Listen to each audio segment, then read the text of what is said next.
സ്ഥലനാമ കൗതുകത്തിലേക്ക് വീണ്ടും സ്വാഗതം. ഒരു 4-5 പതിറ്റാണ്ടുകൾക്ക് മുമ്പ് ന്യൂയോർക്കിൽ നിന്നൊരാൾ ഇന്ത്യൻ എയർലൈൻസ് കയറി, ഫ്ലൈറ്റിൽ. അതിനകത്ത് കയറി VIP സീറ്റിൽ ഇരിക്കുമ്പോൾ അദ്ദേഹം ഒരു ബോർഡ് ശ്രദ്ധിച്ചു. Air India owned by Tata group of companies. Air India owned by Tata group of companies. ഇത് ശ്രദ്ധിച്ചു. ടാറ്റ മനസ്സിലിങ്ങനെ പതിഞ്ഞു കിടന്നു. അത് കുറേ കഴിഞ്ഞ് നമ്മൾ ഇന്ത്യയിലേക്ക് വന്നു.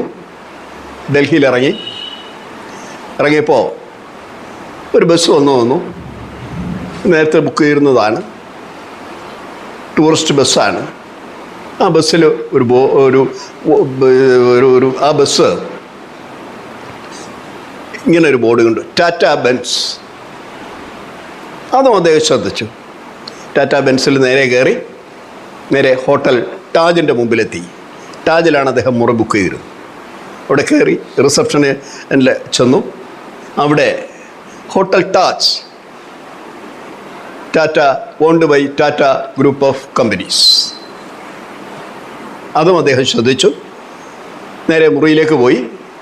മുറി ചെന്നപ്പോൾ വളരെ മനോഹരമായ സ്റ്റെയിൻലെസ് സ്റ്റീൽ ചെയർ, ഇരുന്നാൽ 4 തവണ കുതിക്കുന്ന സ്റ്റെയിൻലെസ് സ്റ്റീൽ. അതിൽ അദ്ദേഹം ഒരു ബോർഡ് കണ്ടു, ഒരു സീൽ കണ്ടു, ടിസ്കോ, TISCO, ടിസ്കോ. അപ്പോൾ അവിടുത്തെ വെയിറ്ററോട് അദ്ദേഹം ഫോൺ എടുത്ത് വെച്ച് നേരെ റിസപ്ഷനിൽ വിളിച്ചിട്ട് പറഞ്ഞു, എന്താണ് ഈ ടിസ്കോ, വാട്ട് ഈസ് ടിസ്കോ?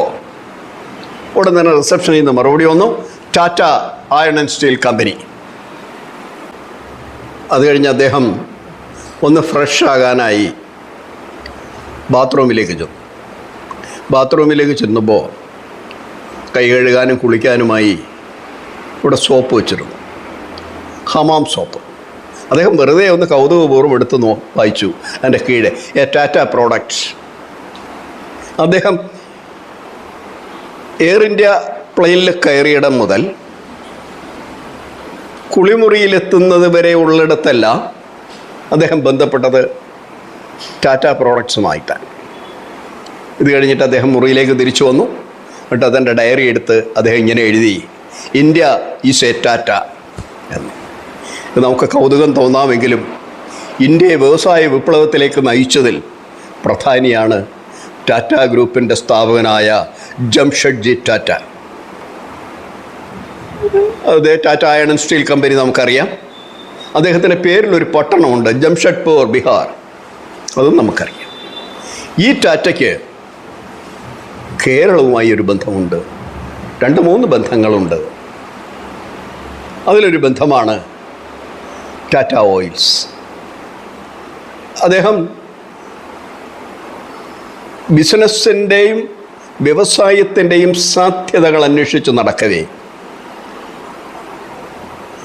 കേരളത്തിൽ നിന്ന് ഏറ്റവും കൂടുതൽ കയറ്റുമതി ചെയ്യുന്നത് 1910, 12, 13, 14, 15 കാലഘട്ടങ്ങൾ ഏറ്റവും കൂടുതൽ കയറ്റുമതി ചെയ്യുന്ന ചരക്ക് കൊപ്രയാണ് എന്ന് അദ്ദേഹം കണ്ടെത്തി.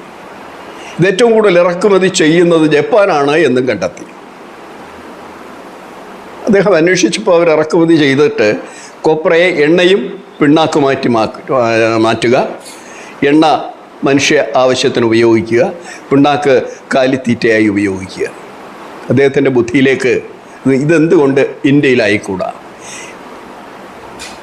കൊപ്ര എണ്ണയും പിണ്ണാക്ക് മാറ്റി യന്ത്രവൽക്കരിച്ച സംവിധാനങ്ങളിലൂടെ കൊപ്രയെ എണ്ണയും പിണ്ണാക്ക് മാറ്റുകയും എണ്ണ കയറ്റുമതി ചെയ്യുകയും ചെയ്താൽ ഉണ്ടാകാവുന്ന ലാഭത്തിനെക്കുറിച്ചും തൊഴിൽ സാധ്യതകളെക്കുറിച്ചും വ്യാവസായിക മാറ്റങ്ങളെക്കുറിച്ചും അദ്ദേഹം ആലോചിച്ചു. അങ്ങനെ നമ്മുടെ ഹൈക്കോടതിക്കും, എറണാകുളത്തെ ഹൈക്കോടതിക്കും ഈ അയ്യപ്പൻ കാവിനും മധ്യേ അദ്ദേഹം ഒരു സ്ഥാപനം തുടങ്ങി, Tata oil mills. Tata oil mills 1915 ഇത്. 1915 തുടങ്ങിയ ടാറ്റ ഓയിൽ മിൽസ് നഷ്ടത്തിലേക്ക് കൂപ്പുകുത്തി. അപ്പോൾ അദ്ദേഹം വീണ്ടും ആ നഷ്ടത്തിൽ നിന്ന് കരകയറുന്നതിന് വേണ്ടി ഉൽപ്പാദിപ്പിക്കുന്ന എണ്ണയിൽ നിന്നും മറ്റുൽപ്പന്നങ്ങളെക്കുറിച്ച് അദ്ദേഹം ആലോചിച്ചു. അങ്ങനെ തെക്കേ ഇന്ത്യയിൽ നിന്ന് ആദ്യമായി സുഗന്ധ സോപ്പുകൾ, റെക്സോണ, ലെക്സ്, ഹമാം തുടങ്ങിയ തെക്കേ ഇന്ത്യയിലെ ആദ്യത്തെ സുഗന്ധ സോപ്പുകൾ ഉൽപ്പാദിപ്പിക്കുന്ന ഒരു ഫാക്ടറി അദ്ദേഹം ആരംഭിച്ചു. 1500ഓളം തൊഴിലാളികളോടെ പണിയെടുത്തിരുന്നു. അങ്ങനെ ആ സ്ഥലത്തിന് ഒരു പുത്തൻ പേര് വന്നു, ടാറ്റാപുരം. ഹൈക്കോടതിക്കും അയ്യപ്പൻ കാവിനും മധ്യയുള്ള ടാറ്റാപുരം. ഇന്ന് ആ ടാറ്റാപുരം ആരും ഉപയോഗിക്കാറില്ല. കാരണം ഈ കമ്പനി 1995 ഈ കമ്പനി ഹിന്ദുസ്ഥാൻ ലിവറിന് ടാറ്റ കൈമാറി. ഹിന്ദുസ്ഥാൻ ലിവറിന് കൈമാറിയപ്പോൾ അവർ ഉൽപ്പാദനം ഗണ്യമായി കുറച്ചു, തൊഴിലാളികളെ ഗണ്യമായി കുറച്ചു. അങ്ങനെ 1500 തൊഴിലാളികളിൽ നിന്ന് 45 തൊഴിലാളികളിലേക്ക് ഫാക്ടറിയുടെ ജീവനക്കാരുടെ എണ്ണം ചുരുക്കി. അങ്ങനെ സൺലൈറ്റ് സോപ്പും അതിൻ്റെ ഉൽപ്പന്നങ്ങളും മാത്രം ഉൽപ്പാദിപ്പിക്കുന്ന വെറും ഒരു ചെറിയ യൂണിറ്റായി മാത്രം അത് മാറി. ഇതോടുകൂടി ടാറ്റാപുരം എന്ന സ്ഥലനാമം ക്രമേണ കൊണ്ട് ആളുകളുടെ ഓർമ്മയിൽ നിന്നും മാഞ്ഞുപോയി. എന്നാൽ ഇന്നും ടാറ്റാപുരത്തിനെ ഓർമ്മിപ്പിക്കുന്ന ഒരു സാഹിത്യകാരൻ നമുക്കുണ്ട്, ടാറ്റാപുരം സുകുമാരൻ.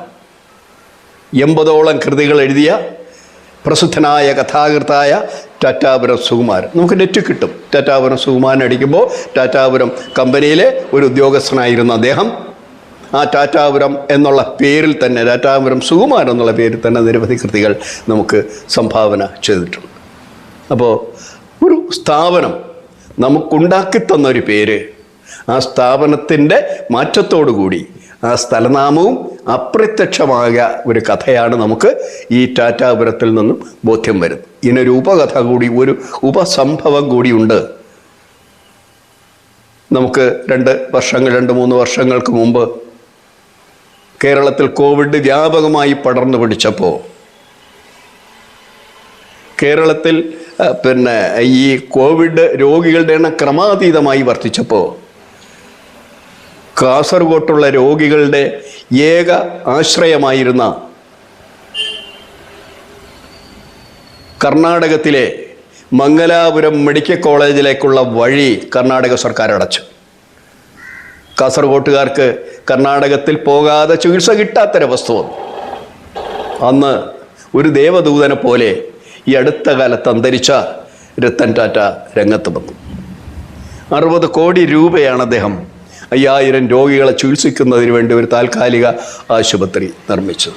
196 ജീവനക്കാരെ അദ്ദേഹം സ്വന്തം പോക്കറ്റിൽ നിന്ന് ശമ്പളം കൊടുത്ത് നിയമിക്കുകയൊക്കെ ചെയ്തു. അങ്ങനെ ദേവദൂതനെ പോലെ പ്രത്യക്ഷപ്പെടുകയും കാസർഗോട്ടുകാർക്ക് ശരിക്കും പറഞ്ഞാൽ ഒരു ദുരന്തകാലത്ത് അവരെ അതിൽ നിന്നും കരകയറ്റുന്നതിന് വേണ്ടി പ്രവർത്തിച്ച ഒരു വ്യവസായി കൂടിയാണ് ഈ അടുത്ത കാലത്ത് അന്തരിച്ച ടാറ്റ ശൃംഖലയിലെ ഒരു കണ്ണിയായ രത്തൻ ടാറ്റ.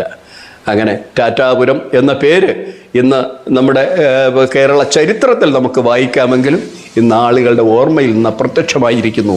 ആ പേരിനെ നിലനിർത്തുന്ന ഒരു സാഹിത്യകാരൻ്റെ പേരാണ് നമുക്കുള്ളത്, ടാറ്റാപുരം സുകുമാരൻ. നന്ദി, നമസ്കാരം.